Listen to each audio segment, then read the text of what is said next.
人类已经统治地球长达几十个世纪，但如果他们不是地球上唯一的种族，又会怎么样呢？如果地球上有4个种族，蜘蛛族，后面我将一直称这个种族为毛族，原因它跟当今世界的发展不谋而合。看完就知道。第2个种族是人类，然后是吸血鬼族，最后一个是蘑菇族。每个种族都生存在各自的岛屿上，中间由透明的边界分割，直到第4天才会解除。就这样，游戏开始。人们四散开来，争先恐后的开始砍树。只有吸血鬼族过得十分惬意，因为他们正在阳光中裸奔。其他种族则组建探险小队，开始寻找最好的营地位置。在遥远的方山岛屿上居住着毛族，他们把巨大的洞穴设为了营地。洞穴中有着大量的植物资源，比如发光浆果和蘑菇。但是毛族纯肉的饮食习惯使他们根本无法利用这些植物。接下来是蘑菇岛，这里的文明发展的十分有序，他们聚集在一起，甚至建立起了一个政府系统，并自称蘑菇共和国。他们的领袖是一个叫做混沌的玩家。然而这里并不是所有的人都爱好和平，因为蘑菇族有一个非常特殊的特性，如果有玩家在蘑菇人周围死亡，蘑菇人就会得到强化，也就是说他们可以吸收死去的人，让自己的血量增加。也正是这个原因，蘑菇共和国已经因此驱逐了几名谋杀未遂的玩家。再来看吸血鬼的岛屿，他们现在过得仍然十分凄惨，只能躲在洞穴或者水中钓鱼。最后一个是人类的岛屿，他们已经找到了村民，砍伐了大量的木头，大部分玩家成功交易到了钻石护甲和工具。和蘑菇族类似，人类也建立了自己的政治系统，自称人类共和国。就像第1天结束，来到游戏的第2天。第2天一开始，在蘑菇岛上就出现了奇特的一幕：蘑菇共和国宣布，之前被驱逐的玩家，只要露面可以被格杀勿论。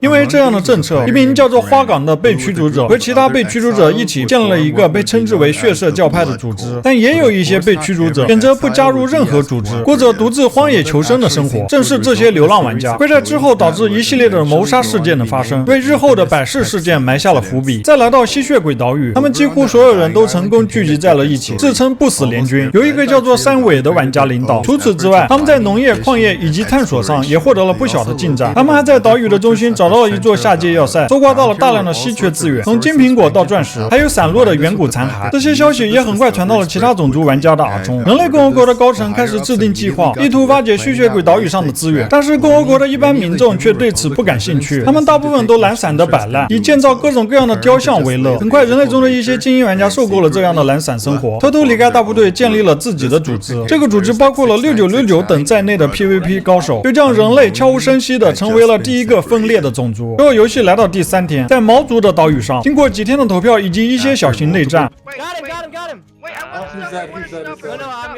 毛族终于最后一个组建了自己的政府系统，政府军队由一个叫做樵夫的人领导。与此同时，一个由老司机领导的民兵队也成立了起来。这2个组织共同组成了毛族军团。在蘑菇岛上，一个叫做百事的人成功屠杀了大量玩家，史称百事事件。随着事态的发展，蘑菇共和国不得不将基地转移到了其他位置，甚至开始寻求血色教派的庇护，以应对百事的袭扰。由被流放人员组成的血色教派竟然接受了之前流放他们的共和国人员，真是让人始料未及。但是更让人想不到的是，蘑菇共和国领导人混沌，他虽然带领人民投奔了血色教派，但是仍然想要从某种程度上将2个组织的大权都握在自己手中。血色教派的领袖花岗肯定接受不了这种忘恩负义的行为，于是发出了一些针对混沌的暗杀指令，但是暗杀行动无一例外的都失败了。恼怒的花岗决定亲自出击解决混沌。在吸血鬼岛屿上，他们组成的不死联军迎来了巨大的技术突破，他们成功复活了一个僵尸村民，跟村民交易获得了大量的下界合金甲。在如此巨大的进展下，一些捣乱分子试图谋杀村民，于是不死联军雇佣了一个叫做影子黑客的杀手，成功解决了所有想捣乱的人。影子黑客也成了联军的一把利剑。再来看人类所在的岛屿，玩家们都全副武装，准备迎接边界开放的下一天。在有村民交易的加持下，人族战士自我感觉都相当良好，他们认为其他种族跟他们相比，简直还处于未开化的阶段，就这样不管各个种族发展的如何，都无法阻挡第4天到来的脚步。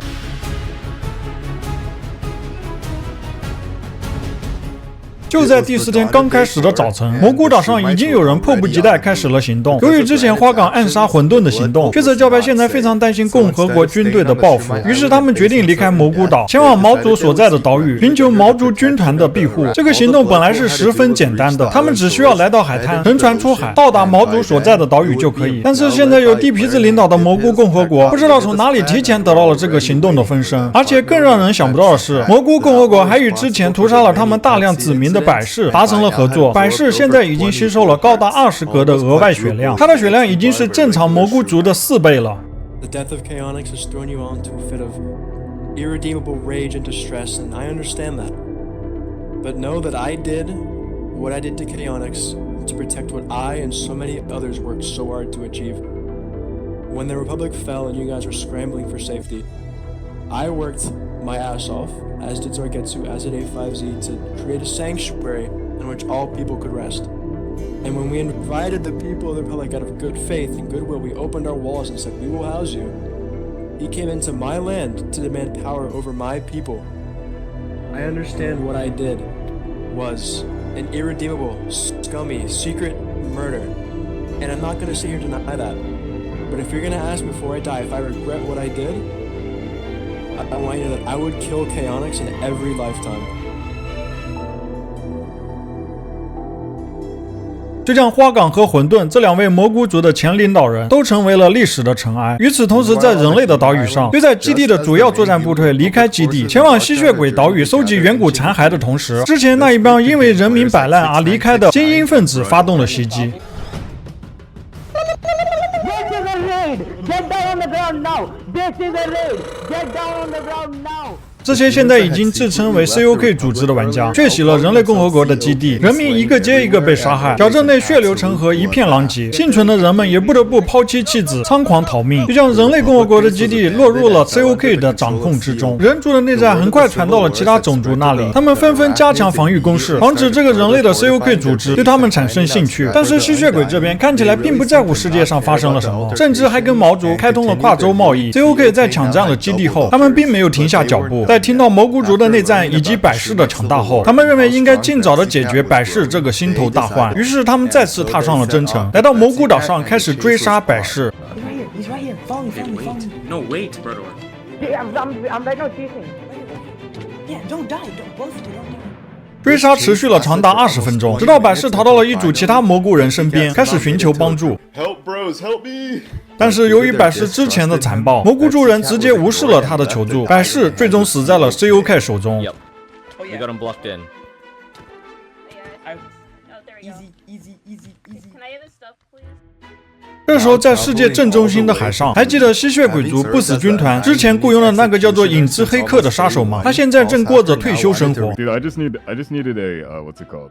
A jungle log to mass produce what's it called? Coffee, cause cocoa beans. 他在海上建了一个人工岛，做起了咖啡店的生意，并把这个岛命名为禅之岛。 And I'm just living here, cause I have nowhere else to go. Let's be real here, warfare. So I'm just gonna live here. 游戏来到第6天，被 COK 抢占了基地的人类共和国重新聚集在了一起，吸取教训，建造了一个巨大的空中基地。而在毛族的岛屿上，他们这些天一直在稳定默默的发展，已经成为了全世界最安全、最有组织的国家。其他种族玩家经常来到这里和他们开展贸易，但在所有这些表面的兴盛之下，暗流也在悄悄的涌动。于是毛族军团的梦魇降临了。一天，人们在岛上发现了 COK 成员的踪迹，所有人都迅速警觉的散开。但令人奇怪的是 ，COK 直接跳过了毛族的主基地，前往了毛族民兵队的地堡。他们一个一个潜入地堡，直到被民兵队发现。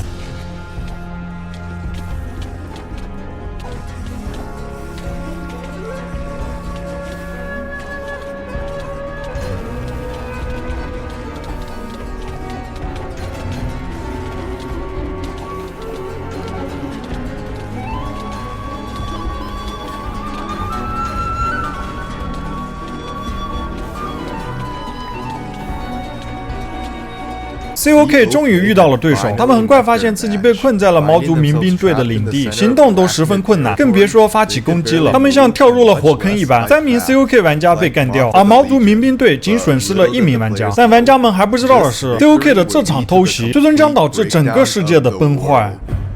俗话说没有不透风的墙，在毛族领地，一个巨大的丑闻很快被曝光，针对毛族民兵队的攻击被揭露是一场有预谋的袭击，而策划这场袭击的恰恰就是毛族军团的领导人乔夫。乔夫宣称民兵队在未经军团允许的情况下私自侵吞资源，并且经常无视军团的命令。于是他认为军团没有民兵队能够更好的发展，所以他挑拨了 COK 去攻击民兵队。Bean wants to kill us. So he okay, well, we go from whatever information, he said that he is invading our island. 就像民兵队在成功防御了 COK 的进攻后，立即将乔夫列为了头号敌人。于是毛族分裂成了一毛和二毛，一边是乔夫领导的毛族军团，另一边是老司机领导的毛族民兵队。在双方都无法一时决出胜负的情况下，他们唯一的选择就是向外界寻求帮助。于是伟大的军事联盟就此拉开了序幕。吸血鬼岛屿的不死军团，由于之前一直跟乔夫领导的毛族军团展开贸易，鉴于过去贸易伙伴的情谊，除了 COK， 不死联军自然也加入了军团一方。在 COK 被大大削弱后，重新壮大的人类共和国加入了民兵队一方。就像舞台搭建完毕，双方剑拔弩张，战斗的两方都开了战前会议。毛族军团的会议开在了吸血鬼基地，毛族民兵队的会议则开在了人类共和国的天空堡垒。 We are here today to challenge our enemies. Take it. I'll take it. Let me take my. We are here to declare war. This Oh my God. is the this guy group has that will me. take down. We are here to declare war We will take down Bean and Almighty Rebel. against our enemies of the arachnids. TNT, get out. Get out. Oh my God.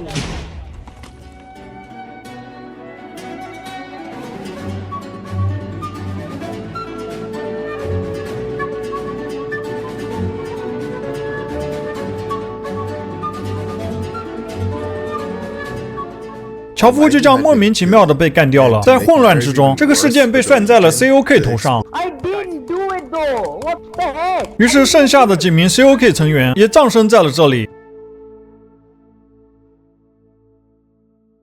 人们怎么也想不到，这场暗杀的始作俑者其实是那个在海中央开咖啡厅的退休杀手影子黑客。不管怎么样，在此之后，世界又回到了和平的状态，人们重新缔结了和平条约，再度去探索世界、发展科技、收集资源，还有悼念那些逝去的人们。也许终将还会有一天，世界上还会出现一个叫做大地，一个叫做小司机的领导者，双方的联盟再次会出现冲突。